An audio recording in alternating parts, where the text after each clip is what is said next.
Hi, I'm Joy McKnight, Technology Editor at The Banker, and I'm here today with Julian Skan, who's Accenture's Managing Director and in charge of overseeing the FinTech Innovation Lab here in London, and Alesis Novik, who's Chief Technology Officer at Aimbrain, one of the FinTech startups. So, Julian, this is the fourth year of Accenture's FinTech Innovation Lab here in London. Can you tell us a little bit about the successes so far and maybe also mention some of the companies that have been through the program? Sure. So globally there are 75 odd alumni of the four programs, and we've had 50% of the companies that have been through the program have got POCs or more, proofs of concept, with banks.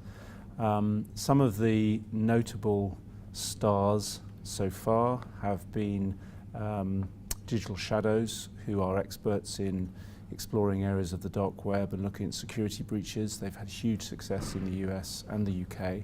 AMP came through the Hong Kong program, specializing in micro lending, and they're also running in the UK out of this building as it happens. CB Insights are part of the analytical tracking the fintech industry itself. They've had a huge amount of traction actually globally and particularly in the UK. And from last year's UK program, Duco, who specialise in improving the massive amount of reconciliations that banks need to do at huge cost. They've had a lot of traction in the UK investment banking market. Okay. And this year you've taken on 15 new companies. Can you tell us a little bit about the selection process and maybe mention a couple of the companies you're working with this year? Sure. We took the step this year to expand the number of companies because the industry told us they wanted to work closely with a greater number than the usual 6 or 7. So we ran 3 streams focusing on investment banking, retail banking, and then tech for solutions which are really looking at hardcore technology items that are applicable right the way across the banking sector. The selection process was pretty harsh, Alesis may agree. A Dragon's Den environment where if they got down to the last 15 per sector, they had to get through to the 5. We had 42 odd specialist bankers in the room for that particular area. So it's quite an intense process with a big focus on who's really going to benefit from the experience, as opposed, actually to who has got the best formed idea. We saw a great deal more maturity this year in terms of the companies understanding the banking industry and their value proposition.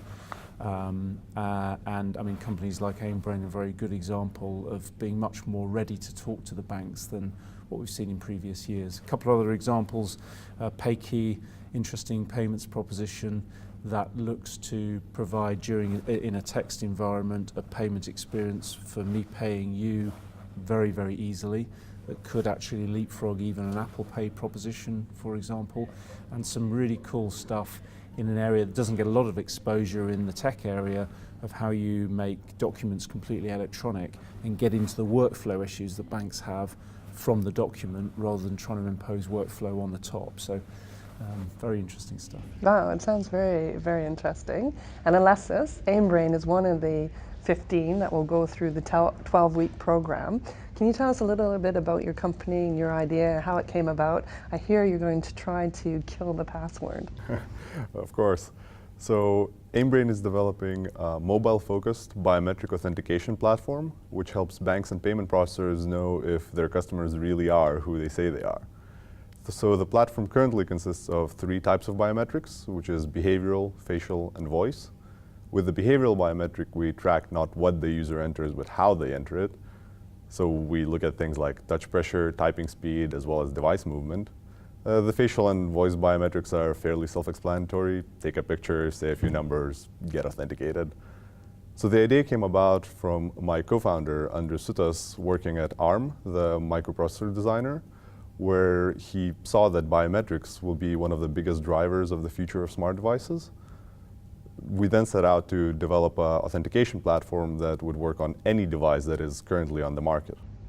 Excellent, that sounds really interesting. And what do you hope to gain from being a part of the Accenture program? So our main goal is to better understand the areas in the financial sector where our solution would add the most value, as well as validate the opportunities that we already have. So one of the example areas that we're looking at is mobile banking. So we start tracking the user as they begin using their application and provide a score representing the likelihood of it being the correct user at any point where it is needed. For example, when they're trying to transfer money to a new payee. So while we are already trialing this solution with some of the banks, we really want to better understand the less obvious opportunities such as internal applications or the private bank. One of the goals of the programs is to help us collaborate with banks and have conversations that would lead to proof of concepts and trials. Okay. And then what do you think are the biggest challenges for a fintech startup today? So from my perspective, the biggest challenges SMEs face when trying to enter the financial area are regulatory and the stagnation. This is actually where Accenture's FinTech Innovation Lab is extremely helpful. They help us navigate the regulatory complexities and point out where the financial institutions can be less flexible. This helps us both improve our business model and our propositions to those financial institutions. Excellent. And Julian, what would you say is the sort of the biggest challenges that you see fintechs are facing today? Well, I absolutely agree with Alesis' points. I would add that the sheer complexity of the decision making in banks is a real barrier, because you can think you've got real traction and then find an objection from another part of the bank that needs to be dealt with. So that makes it a very long process. Well, great. Thank you both for your time today.